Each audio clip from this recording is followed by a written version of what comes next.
Nous allons maintenant découper la tête. Il s'agit en fait d'une forme assez simple.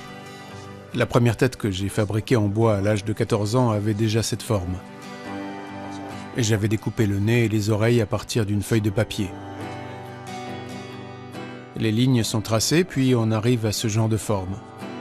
Donc la tête, comme vous le voyez, c'est toute cette forme aussi. Et maintenant, elle s'adapte parfaitement sur l'œuvre.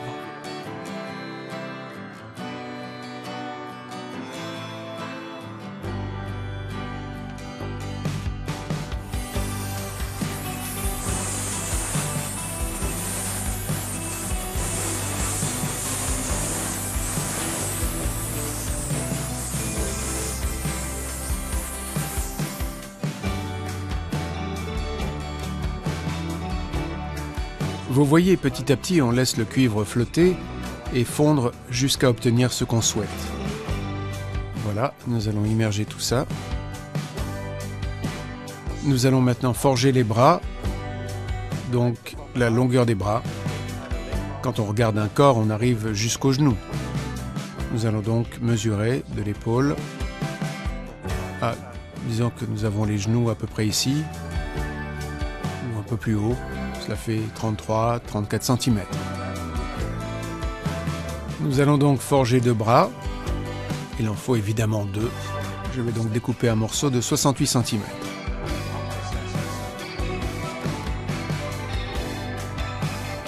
Donc 68 cm, cela ne doit pas être très précis.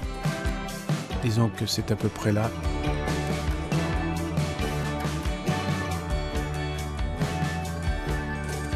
Voilà.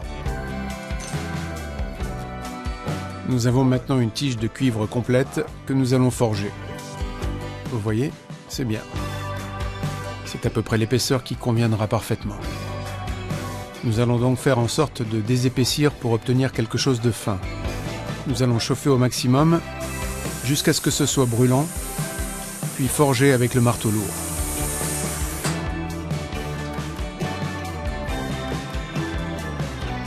C'est comme dans le forgeage classique en fait. Comme votre métal, bien entendu, plus on frappe longtemps, plus le matériau redevient dur. Nous allons donc chauffer à nouveau.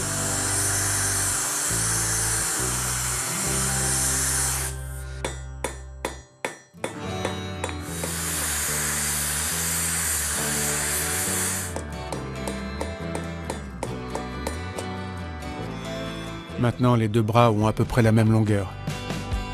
Nous allons commencer à les assembler.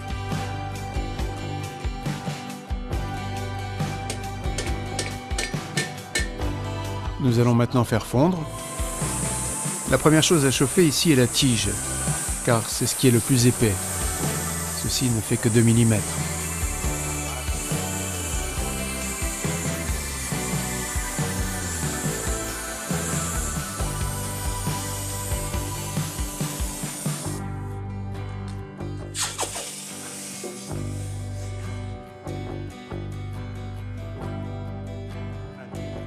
Et voici le bras.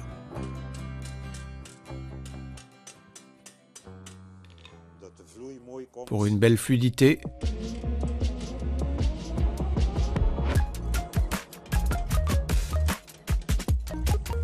nous allons apporter quelques modifications.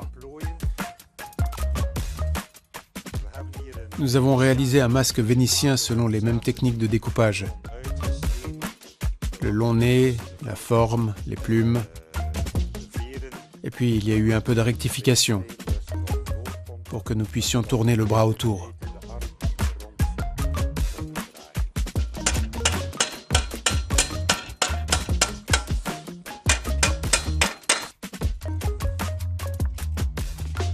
Voilà. Avant d'assembler le masque, nous allons le polir un peu pour qu'il soit plus brillant. On utilise un papier de verre de 180 que nous pouvons placer ici autour de l'enclume. Un peu au niveau des yeux.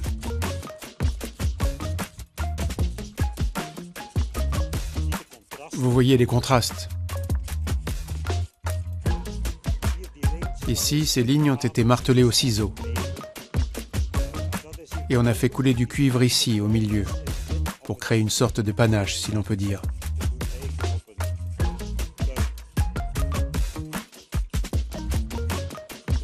Vous voyez, c'est tout de suite beaucoup plus joli quand on a un peu de contraste. Normalement, je ne polis pas beaucoup, seulement certaines pièces.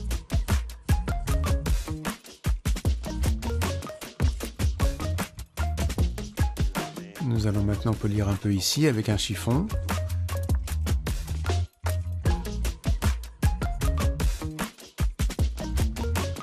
C'est ainsi que l'on commence à voir la différence entre la figure et le masque. Maintenant, nous allons nous occuper du masque à travers le bras, en fait. Ici, nous allons devoir effectuer quelques rectifications. Je vais abaisser le bras un peu plus. Voilà, avec une pince, nous allons le plier autour.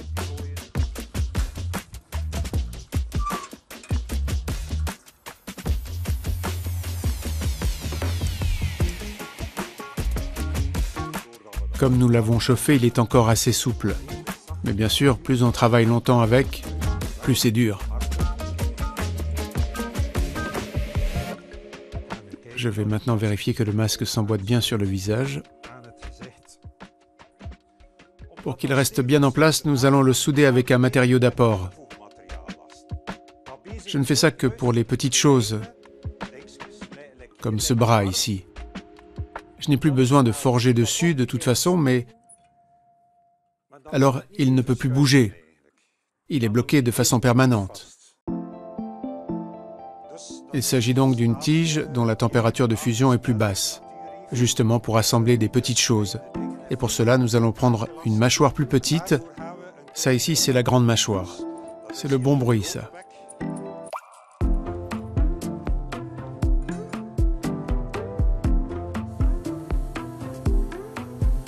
Vous voyez cette flamme bleue? Le réglage entre l'oxygène, s'il y a trop peu d'acétylène, si je donne trop, la flamme n'est pas bonne. Voilà, comme ça, la flamme est bonne. Il faut donc que le matériau soit rouge.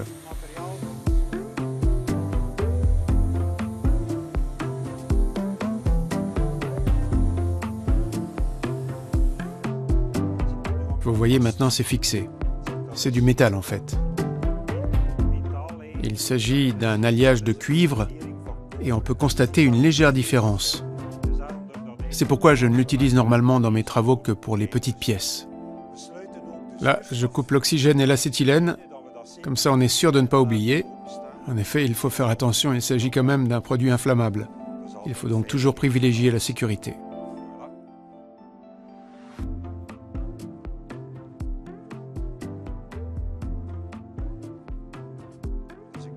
Ici, j'ai fabriqué un petit chandelier. Vous voyez, c'est une plaque de cuivre qui a été fondue et sur laquelle nous avons ensuite soudé cette pique. Et on pourra y enfoncer une bougie qui sera alors maintenue par le bras.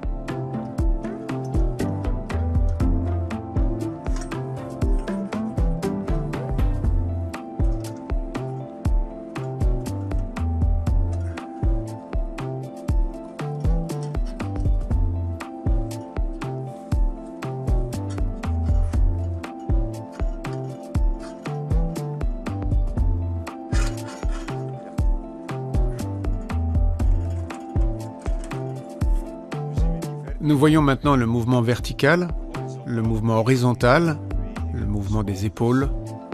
On lève les yeux vers le visage, et pourtant il y a une stabilité dans l'œuvre. Nous allons maintenant polir un peu plus certains points, comme les mamelons, le nombril et les vertèbres, afin que tous ces éléments ressortent un peu plus. Je vais d'abord sécher ça.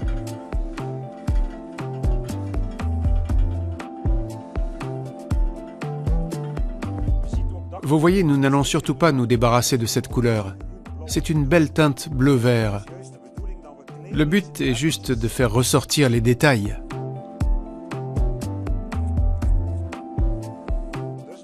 Voilà, pour moi, l'œuvre est maintenant terminée. Avec tous les petits détails. Je touche aussi, c'est la première chose que je fais, toucher. En fermant les yeux. j'examine s'il n'y a pas d'irrégularité, car j'aime que mon travail soit agréable à caresser. Le but également est qu'il ressemble à du bronze. La pièce est maintenant prête à être vernie. Je vais donc appliquer un vernis à 2 composants. En fait, il est préférable d'appliquer ce produit au pinceau plutôt qu'au pistolet, car il est alors suffisamment épais pour conserver les couleurs qu'il contient. Tout ce que j'ai à faire, c'est de graver mon nom. Je le fais normalement ici, puis sur la jambe.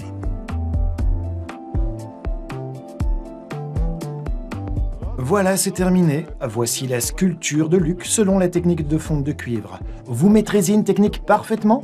Appelez-nous et nous viendrons peut-être vous rendre visite.